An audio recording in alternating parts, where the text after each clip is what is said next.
Alors, une vidéo là pour être plus clair sur la démonstration du mouvement circulaire, la cinématique de mouvement circulaire. Donc, on s'intéresse effectivement au mouvement circulaire. Alors, dans un premier temps, on fait juste l'hypothèse que le mouvement est circulaire. Donc, on ne suppose pas que la vitesse est constante, donc suppose que le mouvement est circulaire quelconque, c'est-à-dire de vitesse possiblement variable. Mouvement circulaire, de suite, on pense aux coordonnées polaires. C'est le réflexe qu'il faut avoir. Si je considère le point M ici, qui se trouve ici à l'instant T, le repère associé en coordonnées polaires UR, Uθ, considérant que le point M tourne en ce sens-là, c'est-à-dire dans le sens des angles positifs pour ne pas avoir de problème de signe au niveau des angles. Donc UR, Uθ est comme ceci. UR est radial, c'est-à-dire direction le rayon vers l'extérieur. Et Uθ est perpendiculaire à UR dans le sens de rotation, c'est-à-dire que Uθ est perpendiculaire à UR, mais comme ceci, dans le sens de la rotation. L'angle θ est défini par rapport à l'horizontale, enfin à cet axe-là, entre là et là. Je vous rappelle que le point M se déplace et UR et Uθ se déplacent aussi. Donc si le point M se trouve il se trouve à un instant ultérieur, UR, Uθ tournent en même temps. UR est toujours radial, c'est-à-dire dirigé sur le rayon, mais un autre rayon, puisque le point je le considère être ici, et Uθ a tourné également. Voilà. C'est ça ce qui change par rapport à ce que vous avez appris précédemment. Et je vais exprimer les trois vecteurs importants en cinématique qui sont le vecteur position OM, le vecteur vitesse du point M et le vecteur accélération du point M dans le repère en coordonnées polaires. Le vecteur position s'exprime de façon très simple, R, UR. Si j'appelle R le rayon du cercle, c'est-à-dire ça, R, qui est constant. C'est évident puisque le mouvement est circulaire. On utilise les coordonnées polaires ici en mouvement circulaire, le réflexe qu'il faut voir. Pourquoi? Parce que le vecteur position est très simple à exprimer. Ensuite, pour obtenir le vecteur vitesse, par définition du vecteur vitesse, je dérive le vecteur position par rapport au temps. Alors, je ne refais pas toute la démonstration.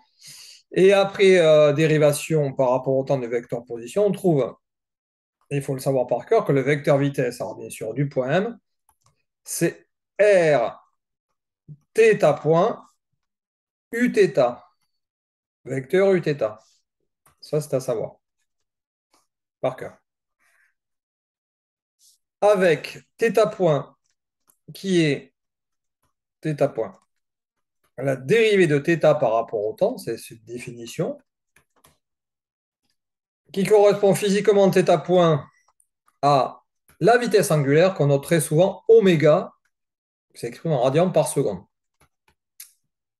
Ce qui fait que le vecteur vitesse, je peux aussi l'écrire R oméga Uθ. La norme du vecteur vitesse, c'est la vitesse, la valeur de la vitesse, qui vaut donc R θ point, puisqu'ici, il y a une seule coordonnée suivant Uθ, donc pas besoin d'aller chercher la racine carrée.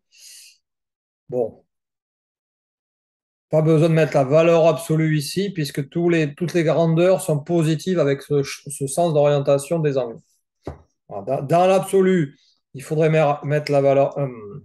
Dans l'absolu, il faudrait mettre la valeur absolue, si je puis dire, sans jeu de mots. Mais comme toutes les grandeurs sont positives, ça fait bien R θ point. Pour obtenir le vecteur accélération, je dérive le vecteur vitesse. Donc je le dérive une deuxième fois, mais le vecteur vitesse ce coup-ci. Oui, donc Ça, c'est à retenir également que la valeur de la vitesse, c'est r θ point. R oméga. V égale R oméga. Et si je redérive de vecteur vitesse, j'obtiens le vecteur accélération. La formule est plus compliquée. Dans le cas de mon circulaire quelconque, ce qui est bien le cas ici. Bon, je passe à la dérivation et j'arrive directement au résultat. Ça fait moins R θ point carré, que je n'oublie surtout pas, vecteur UR, plus R θ point point, vecteur Uθ. Donc, θ point point, je note ici, c'est la dérivée seconde de θ par rapport au temps, mais c'est aussi la dérivée première de θ point par rapport au temps. Donc, dérivée seconde de θ par rapport au temps, mais c'est aussi la dérivée première de θ point par rapport au temps.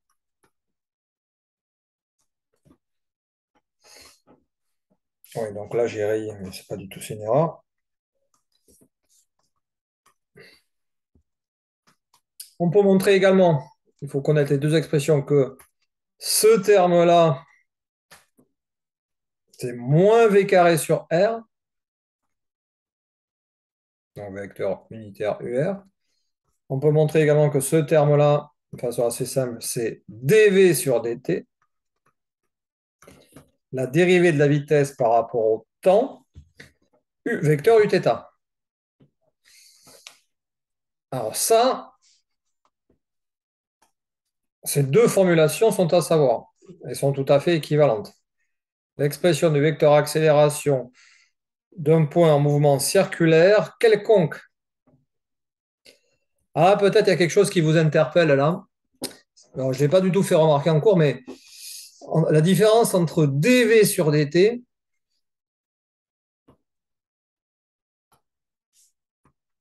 bon, je suis au niveau du ouais, je suis ici, donc dv sur dt, et d de vecteur v sur dt. C'est pas du tout pareil. Vous pouvez très bien avoir le dv sur dt qui vaut 0, mais la dérivée du vecteur vitesse par rapport au temps qui ne soit pas nulle. Pas du tout là, c'est pas du tout la même chose, hein. La dérivée du vecteur vitesse par rapport au temps, je suis ici là. Je suis ici, la dérivée du vecteur vitesse par rapport au temps, c'est le vecteur accélération. Mais on peut pas, il faut pas surtout pas dire dans un cas général que l'accélération, la valeur de l'accélération, c'est dv sur dt. Ça va pas, ça. Vous voyez que c'est pas le cas. L'accélération, la valeur de l'accélération, c'est quelque chose de plus compliqué que juste dv sur dt. Bon, je reprendrai ça en cours parce que ça, c'est vraiment pas facile. Donc, il y a vraiment une différence entre un dv sur dt. Vous voyez que si dv sur dt vaut 0, donc si dv sur dt, ce terme-là, il est nul, mais l'autre terme, il n'est pas nul. Donc, l'accélération n'est pas nulle. Donc, vous pouvez avoir un dv sur dt qui vaut 0, avec un d de vecteur v sur dt qui ne vaut pas, qui n'est pas égal au vecteur nul. Donc, l'accélération n'est pas nulle.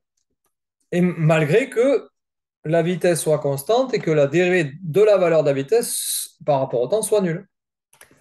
Alors ça, c'est franchement pas facile. C'est peut-être le point le plus délicat.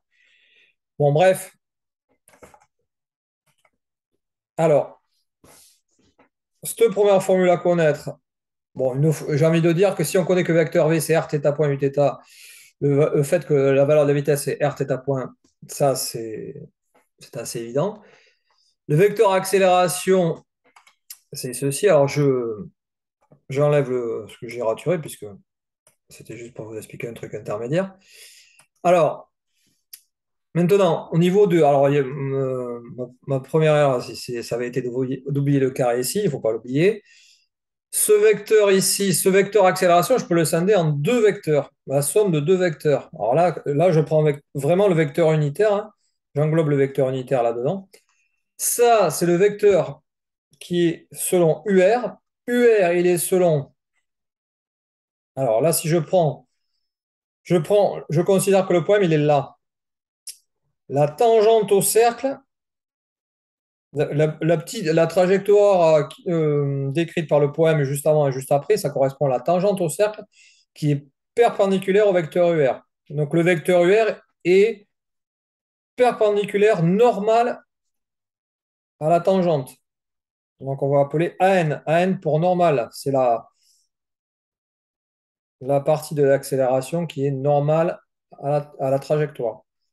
Et ça, ce vecteur, il est tangent au cercle. Pourquoi? Parce qu'il est dirigé suivant Uθ. Donc, c'est la partie de l'accélération qui est tangente au cercle. Vecteur A, je peux le voir comme la somme du vecteur, un vecteur accélération normale et d'un vecteur tangent au point M. Voilà. Donc, N pour normal selon UR et T pour tangent selon Uθ. Ça, c'était pas clair non plus. Ensuite, cas particulier de mouvement circulaire et uniforme. Uniforme, ça veut dire vitesse constante. La valeur de la vitesse, ça veut dire vitesse constante. Si je mets un vecteur, c'est pas ça que je veux dire, hein. Je dis bien la valeur de la vitesse. Uniforme, ça veut juste sur la valeur. Donc dv sur dt vaut 0. Dérivée d'une constante, ça vaut 0. Donc l'accélération, c'est quelque chose de son expression dans le cas où un circulaire uniforme est plus simple. Ça vaut moins v carré sur r UR. Et on retrouve que dans le cas de mon circuit uniforme, l'accélération elle est centripète. Je ne reprends pas tout. Et donc ici, que dans le cas de mon circulaire uniforme, je suis dans le cas particulier. Donc la norme de l'accélération, c'est V carré sur R, pour les raisons que j'ai expliquées en cours. Le moins se transforme en plus. Ça, c'est toujours positif.